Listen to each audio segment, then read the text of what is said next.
آقا میخواستم یه چیزی رو بگم. اینم یه اومدیم به بالای خونه ها تفریح. اینم لونه کلاق درختمونه که بالای خونمونه. بعدم عرضی دارم خدمتت چیزایی که میخوام بگم در این روز.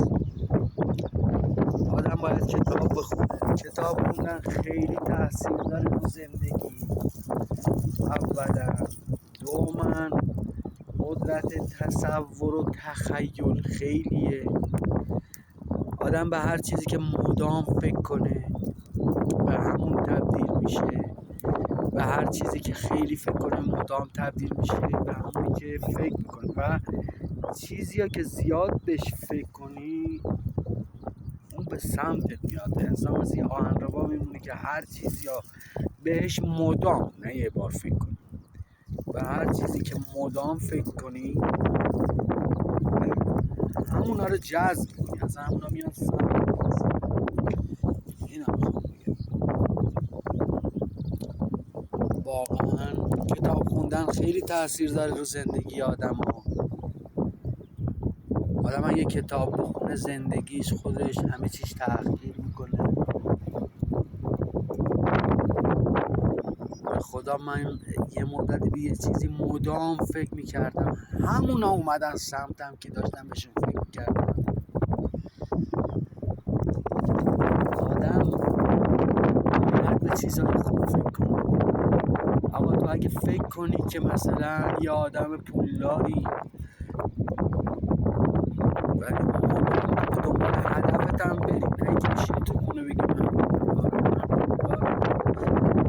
باید خواستهایی که تو ذهنت مثل همون افرادی که ازت باید بزن رفتارت باشه، کارت باشه. نباید، البته ریسک هم خوبه، تاثیر داره، ولی نه اینکه هم بیخیال باشه هرچی داری رو نداری خرج کنی بگی من مسئولم.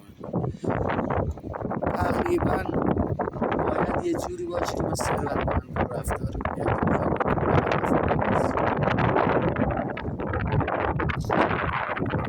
باید به چیزهای خوب فکر کنی، ثروت، خوشبختی،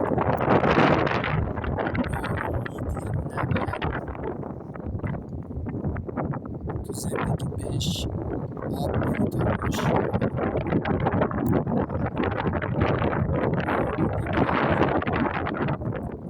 تو رو به همون سبکی که مردم عادی هستن به همون سبک نگه داره تا همونطوری بمونی.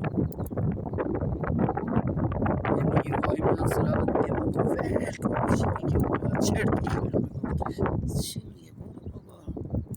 به هر چیزی که فکر کردی بمون آقا.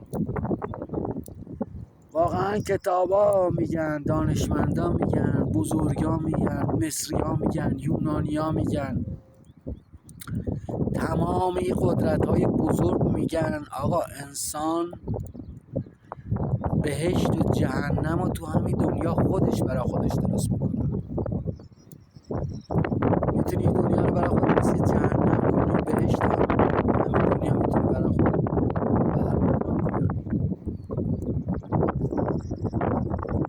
بهشت و جهنم زندگی خود انسان ها همین جای. اگه ناامید شدی و به بدبختی فکر کنی بدبختی میاد سمتت. اگه به چیزهای خوب فکر کنی، خوشبختی فکر کنی، امید و علاقه و عشق و ایمان فکر کنی، اونا میان سمتت. من اگه نخواستم الان این آتیش و هیچ چوبا رو جمع کنم آتیش میگرفت؟ نه. اگه میذاشتم همونطوری میمون. خودت اگه بخوای یه هدف یا یه کاری انجام بدی باید تلاشم بکنی. باید اون چیزایی که برای روشن کردن این آتیش میشن باید جمع کنی. یه چوبا رو جمع کنی تا آتیش بگیره، گرمت بشه، سرما نکشه. سرما رو از خود دور. بالاخره اینایی که ما میگیم مانم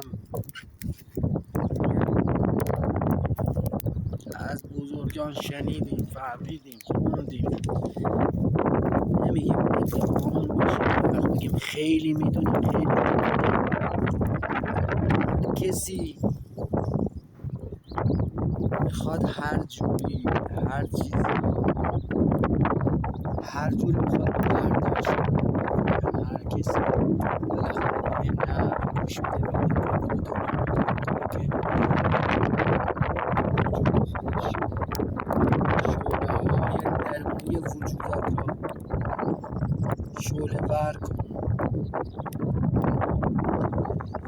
تا آتیش درونت روشن بشه و به خواسته ها و هدفات برسی.